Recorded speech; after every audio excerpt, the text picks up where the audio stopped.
खबर निकलकर सामने आ रही है। आपको पता है अरावली विवाद पर सुप्रीम कोर्ट में सुनवाई लगातार जारी है। मामले पर सुप्रीम कोर्ट ने स्वतः संज्ञान लिया है।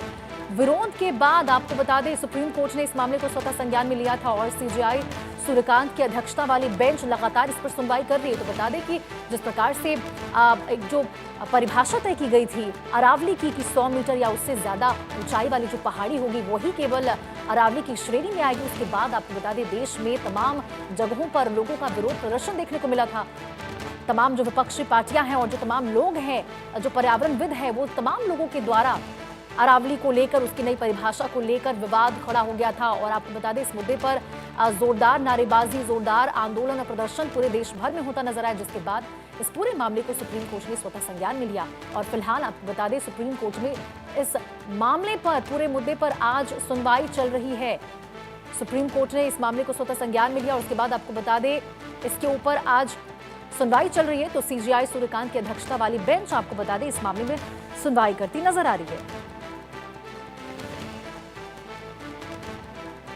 तो देखिए जिस प्रकार से अरावली को लेकर पूरे देश में अलग अलग स्थानों पर जो प्रदर्शन किया जा रहा, विरोध प्रदर्शन लोग करते नजर आ रहे, जो पर्यावरणविद हैं वो कहीं ना कहीं आपको बता दें ये अरावली की नई परिभाषा को लेकर पूरी तरह से केंद्र सरकार को घेरते नजर आ रहे। उनके द्वारा कहा जा रहा है कि ये दिल्ली एनसीआर के अस्तित्व के साथ खिलवाड़ है, उसके अस्तित्व पर चोट है और इस प्रकार से जो नई परिभाषा तय की गई है वो सही नहीं है। और इसी खबर पर हमारे साथ भावना सिसोदिया हमारी सहयोगी जुड़ चुकी है। भावना, आज बड़ी कार्रवाई की जा रही है, सुनवाई हो रही है सुप्रीम कोर्ट में और पूरे देश की नजर है कि क्या कुछ सुनवाई में निकलकर सामने आएगा, क्योंकि जो जिस प्रकार से अरावली की नई परिभाषा तय की गई है ऐसे में वैज्ञानिक और पर्यावरण दृष्टि से जो पर्यावरणविद और तमाम लोग हैं वो उसको सही नहीं ठहरा रहे। जी देखिए, बात बिल्कुल सही है। अरावली की नई परिभाषा को लेकर कहीं न कहीं देखा गया तो सभी जगहों पर जो है नाराज़गी देखी गई और नाराज़गी के बाद ये कहा जा सकता है कि अरावली विवाद पर सुप्रीम कोर्ट ने स्वयं सुनवाई करने की जो है बात कही थी, जिसकी सुनवाई अब जो है थोड़ी देर में जो है शुरू हो जाएगी। मैं आपको बता दूं कि विरोध के बाद ऐसी सुप्रीम कोर्ट द्वारा जो है स्वयं संज्ञान पूरा इस मामले पे लिया गया था, जिसमें सीजेआई सूर्यकांत की अध्यक्षता वाली बेंच जो है इस मामले पर सुनवाई कर रही है। जिस तरीके से कहा गया था कि 100 मीटर से ज्यादा ऊंचाई के पहाड़ों का जो दर्जा दिया गया था, तो कहीं ना कहीं उसको लेकर अब जो सुनवाई की जाएगी वो बहुत ही खास हो जाएगी, क्योंकि नई परिभाषा को लेकर कहीं ना कहीं एक्सपर्ट्स ने भी जो है चिंता जताई थी।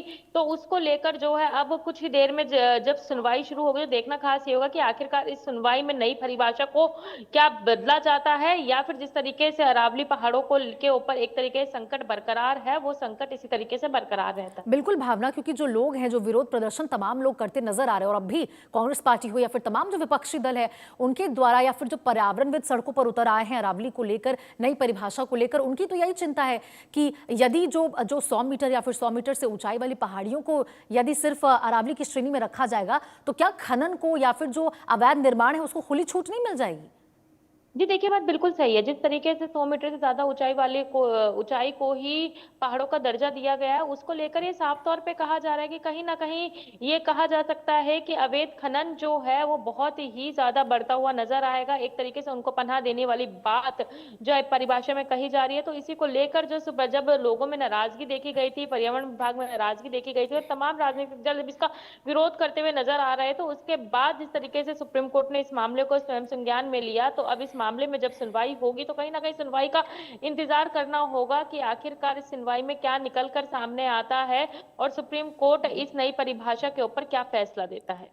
बिल्कुल भावना, देखना होगा कि क्या कुछ सुनवाई में निकल कर आती है, क्योंकि देखिए जो तमाम लोग हैं और जो पर्यावरणविद हैं उनका तो साफ तौर पर कहना है कि जो परिभाषा नई तय की गई है वो पूरी तरह से दिल्ली एनसीआर के अस्तित्व पर चोट है। जी देखिए, बात बिल्कुल सही है। कहीं ना कहीं जिस तरीके से नई परिभाषा को तैयार किया गया है उसको लेकर नाराजगी देखी जा रही है और 100 मीटर से ऊंचाई को ही पहाड़ों का दर्जा दिया जाएगा, उसके अलावा नहीं दिया जाएगा। तो एक तरीके से जहाँ अवैध खनन बढ़ता हुआ नजर आ रहा है, वहीं दिल्ली एनसीआर के अस्तित्व को लेकर भी तमाम सवाल जो है उठते हुए नजर आ रहे हैं और लोगों में नाराजगी भी देखी जा रही है। क्योंकि अगर देखा जाए तो 100 मीटर वाले पहाड़ी जो है तमाम चीजों से दिल्ली और दिल्ली एनसीआर के आसपास और राज्यों को जो है सुरक्षित करते हुए नजर आते जाते हैं। तो जिस तरीके से ये परिभाषा दी गई है, उस परिभाषा को लेकर तमाम जगहों पर, हर जगह पर जो है नाराजगी देखी गई थी और लोग विरोध करते हुए भी नजर आए थे। जिसके बाद जो है अब सुप्रीम कोर्ट जब इस मामले में सुनवाई करेगा तो देखना यही होगा कि आखिरकार इस नई परिभाषा का क्या रिजल्ट निकलकर सामने आता है। सुप्रीम कोर्ट इस पूरे मामले पे क्या सुनवाई करता है, क्योंकि कुछ ही देर में देखा जाए तो जहां इस मामले में सुनवाई होगी तो लोग भी इस पूरे मामले पर निगाहें लगाए बैठे हुए हैं कि आखिरकार क्या फैसला बिल्कुल सुप्रीम कोर्ट भावना, द्वारा लोग दिया जाता निगाहें है। लगाए बैठे हुए हैं और देखना होगा कि आखिरकार जो तमाम प्रदर्शन लोगों के द्वारा किए जा रहे हैं उसका क्या कुछ परिणाम जो है वो आज सुनवाई में निकलकर सामने आएगा। बहुत बहुत शुक्रिया भावना आपका इस तमाम जानकारी के लिए।